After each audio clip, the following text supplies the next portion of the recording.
कितनी ही बड़ी आयु क्यों न हो, वह भी काल की अवधि वाली है। ऊंचे से ऊंचे कहे जाने वाले जो भोग है वे भी संयोग जन्य होने से दुखों के ही कारण है। ये ही संस्पर्जा भोगा दुख योन्य एवते, और काल की अवधि वाले है, केवल भगवान ही कालातीत है। इस प्रकार काल के तत्व को जानने वाले मनुष्य ब्रह्मलोक तक के दिव्य भोगों को किंचन मात्र भी महत्व नहीं देते हैं। ब्रह्मा जी के दिन और रात को लेकर जो सर्ग और परलय होते हैं उसका वर्णन अब आगे के 2 श्लोकों में भगवान करते हैं। भगवान कहते हैं, ब्रह्मा के दिन के आरंभ काल में अव्यक्त से संपूर्ण शरीर पैदा होते हैं और ब्रह्मा की रात के आरंभ काल में उस अव्यक्त नाम वाले ब्रह्म के सूक्ष्म शरीर में ही संपूर्ण शरीर लीन हो जाता है। मात्र प्राणियों के जितने शरीर है उनको यहाँ व्यक्त और 14वें अध्याय के 4थे श्लोक में मूर्त्य कहा गया है। जैसे जीवकृत सृष्टि में मैं और मेरापन को लेकर जीव की जो सृष्टि है, जीव के नींद से जगने पर वह सृष्टि जीव से ही पैदा होती है और नींद के आ जाने पर वह सृष्टि जीव में लीन हो जाती है। ऐसे ही जो ये स्थूल समष्टि सृष्टि दिखती है वह सब की सब ब्रह्मा जी के जगने पर उनके सूक्ष्म शरीर से प्रकृति से पैदा होती हैं और ब्रह्मा जी के सोने पर उनके सूक्ष्म शरीर में लीन हो जाती हैं। तात्पर्य हुआ कि ब्रह्मा जी के जगने पर तो सर्ग होता है और ब्रह्मा जी के सोने पर परलय होता है। जब ब्रह्मा जी की 100 वर्ष की आयु बीत जाती है तब महाप्रलय होता है, जिसमें ब्रह्मा जी भी भगवान में लीन हो जाते हैं। ब्रह्मा जी की जितनी आयु होती है उतना ही महाप्रलय का समय रहता है। महाप्रलय का समय बीतने पर ब्रह्मा जी भगवान से प्रकट होते हैं तो महासर्ग का आरंभ होता है। 16वें श्लोक में भगवान ने बताया कि ब्रह्मलोक तक सभी लोग पुनरावर्ती हैं। वे पुनरावर्ती क्यों है, इसके उत्तर में भगवान 17वें 18वें श्लोक में बताते हैं कि ऊंचे से ऊंचा ब्रह्मलोक भी काल की अवधि में है। उस अवधि का विवेचन करते हुए भगवान बताते हैं कि ब्रह्मलोक की अवधि कितनी बड़ी क्यों न हो, वह काल के अंतर्गत है, नाशवान है, परंतु भगवान काल की अवधि में नहीं है। जैसे हम रात को सोते हैं तो संसार को भूल जाते हैं और प्रातः जागते हैं तो संसार पुनः याद आ जाता है। ऐसे ही ब्रह्मा जी के रात में संपूर्ण सृष्टि लीन हो जाती है और दिन में पुनः उत्पन्न हो जाती हैं। यह रात और दिन की आखिरी हद है। ब्रह्मा जी के दिन और रात सूर्य से नहीं होते प्रत्युत प्रकृति से होते हैं। भूत ग्राम स एवायम भूत्वा भूत्वा प्रलीयते रात्र्याग में अवश्य पार्थ प्रभवत्यः राग में। हे पार्थ, वही ये प्राणी समुदाय उत्पन्न होकर प्रकृति के प्रवश हुआ। ब्रह्मा के दिन के समय उत्पन्न होता है और ब्रह्मा के रात्रि के समय लीन होता है। भूत ग्रामस एवायम, अनादि काल से जन्म मरण के चक्कर में पड़ा हुआ यह प्राणी समुदाय वही है जो कि साक्षात मेरा अंश मेरा स्वरूप है। मेरा सनातन अंश होने से ये नित्य है। सर्ग और परलय तथा महासर्ग और महाप्रलय में भी यही था और आगे भी यही रहेगा। इसका न कभी अभाव हुआ है और न आगे कभी इसका अभाव होगा। ये अविनाशी है, इसका कभी विनाश नहीं होता, परंतु भूल से ये प्रकृति के साथ अपना संबंध मान लेता है। प्राकृत पदार्थ तो बदलते रहते हैं, उत्पन्न और नष्ट होते रहते हैं, पर ये उनके संबंध को पकड़े रहता है। ये कितने आश्चर्य की बात है। संबंधी तो नहीं रहते पर उनका संबंध रहता है, क्योंकि उस संबंध को स्वयं ने पकड़ा है। अतः यह स्वयं जब तक उस संबंध को नहीं छोड़ता तब तक उसको दूसरा कोई छोड़ा नहीं सकता। उस संबंध को छोड़ने में ये स्वतंत्र हैं, सबल हैं। वास्तव में यह उस संबंध को रखने में सदा परतंत्र है, क्योंकि वे पदार्थ तो हरदम बदलते रहते हैं, पर यह नया नया संबंध पकड़ता रहता है। जैसे बालकपन को इसने नहीं छोड़ा और न छोड़ना चाहा पर वह छूट गया, ऐसे ही जवानी को इसने नहीं छोड़ा पर वह छूट गई। और तो क्या, ये शरीर को भी छोड़ना नहीं चाहता पर वह भी छूट जाता है। प्राकृत पदार्थ तो छूटते ही रहते हैं, पर ये जीव उन पदार्थों के साथ मोहवश संबंध को बनाए रखता है, जिससे इसको बार बार शरीर धारण करने पड़ते हैं, बार बार जन्मना मरना पड़ता है। जब तक ये उस माने हुए संबंध को नहीं छोड़ेगा तब तक ये जन्म मरण की परंपरा चलती ही रहेगी, कभी मिटेगी नहीं। भगवान के द्वारा अकेले खेल नहीं हुआ, एकाएकी न रमते मन। तो खेल खेलने के लिए, प्रेम का आदान प्रदान करने के लिए भगवान ने इस प्राणी समुदाय को शरीर रूप खिलौनों के सहित प्रकट किया है।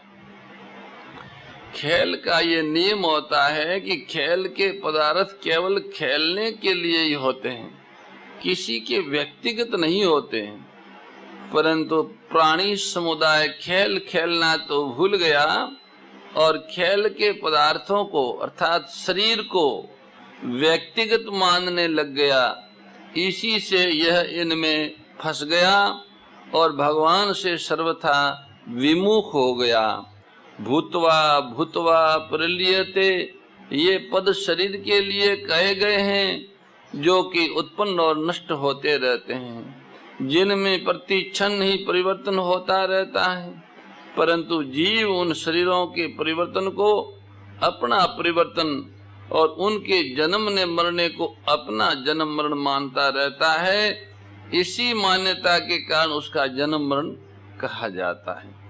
यह स्वयं सत्स्वरूप है, भूतग्राम से एवायम, और शरीर उत्पत्ति विनाशशील है। भूतवा भूतवा प्रलयते, इसलिए शरीरों को धारण करना, जन्म मरण का होना परधर्म है और मुक्त होना स्वधर्म है।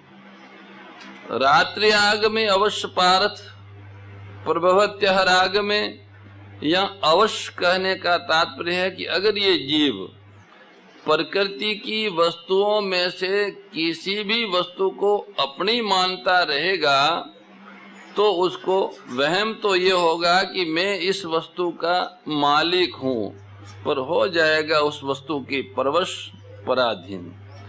प्राकृत पदार्थों को ये जितना ही अधिक ग्रहण करेगा उतना ही ये महान परतंत्र बनता चला जाएगा, फिर इसकी परतंत्रता कभी छूटेगी ही नहीं। ब्रह्मा जी के जगने और सोने पर सर्ग और प्रलय के होने पर, ब्रह्मा जी के प्रकट और लीन होने पर, महासर्ग और महाप्रलय के होने पर, तथा वर्तमान में प्रकृति के परवश होकर कर्म करते रहने पर भी ये जीव जन्मना और मरना तथा कर्म करना और उसका फल भोगना, इस आफत से कभी छूटेगा नहीं। इससे शुद्ध हुआ कि जब तक परमात्मा की प्राप्ति नहीं होती, आत्मबोध नहीं होता और यह प्रकृति के संबंध को नहीं छोड़ता, तब तक परतंत्र होने के कारण यह दुख रूप जन्म मरण के चक्कर से छूट नहीं सकता। परंतु जब इसकी प्रकृति और प्रकृति जन्य पदार्थों की परवस्था मिट जाती है, इसको प्रकृति के संबंध से सर्वथा रहित अपने शुद्ध स्वरूप का बोध हो जाता है, तो फिर यह महासर्ग में भी उत्पन्न नहीं होता और महाप्रलय में भी व्यथित नहीं होता। सर्गोपि नोपजायन्ते प्रलयेन व्यथन्ति च, मूल में परवस्था प्रकृति जन्य पदार्थों को महत्व देने, उनको स्वीकार करने में ही है। इस परवस्था को ही कहीं काल की, कहीं स्वभाव की, कहीं कर्म की और कहीं गुणों की परवस्था के नाम से कहा गया है। इस प्राणी समुदाय की ये परवस्था तभी तक रहती हैं जब तक ये प्राकृत पदार्थों के संयोग से सुख लेना चाहता। इस संयोगजन्य सुख की इच्छा से ही ये पराधीनता भोगता रहता है और ऐसा मानता है कि ये पराधीनता छूटती नहीं, इसको छोड़ना बड़ा कठिन है, परंतु ये परवस्था इसकी ही बनाई हुई है, शवत नहीं है। अतः इसको छोड़ने की जिम्मेवारी इसी पर है, जीवात्मा पर है। इसको ये जब चाहे तभी छोड़ सकता है। एक विभाग बदलने वाले संसार का है और एक विभाग न बदलने वाली चिन्मय सत्ता का है, जो अनादि काल से जन्म मरण के प्रवाह में पड़ा हुआ है। वही ये जीव समुदाय बार बार उत्पन्न और लीन होता है। श्री ब्रह्मा के दिन और रात के बीच में भी जीव निरंतर जन्म लेता है और मरता रहता है। जो बार बार उत्पन्न और लीन होता है वह संसार है, और जो वही रहता है जो पहले सर्गावस्था में था वह जीव का असली स्वरूप चिन्मय सत्ता है, जो परमात्मा का साक्षात अंश है। श्री ब्रह्मा जी के कितने ही रात दिन बीत जाए पर जीव स्वयं वही का वही रहता है। चिन्मय सत्ता, चित्ती शक्ति स्वयं में स्वीकार अथवा अस्वीकार करने की सामर्थ्य है। इस सामर्थ्य का दुरुपयोग करने से, जड़ता को स्वीकार करने से वह जन्मता मरता है। कारणम गुण संगोष्य सद असद योनि जन्मसु। यदि वह इस सामर्थ्य का दुरुपयोग न करे तो उसका जन्म मरण हो ही नहीं सकता।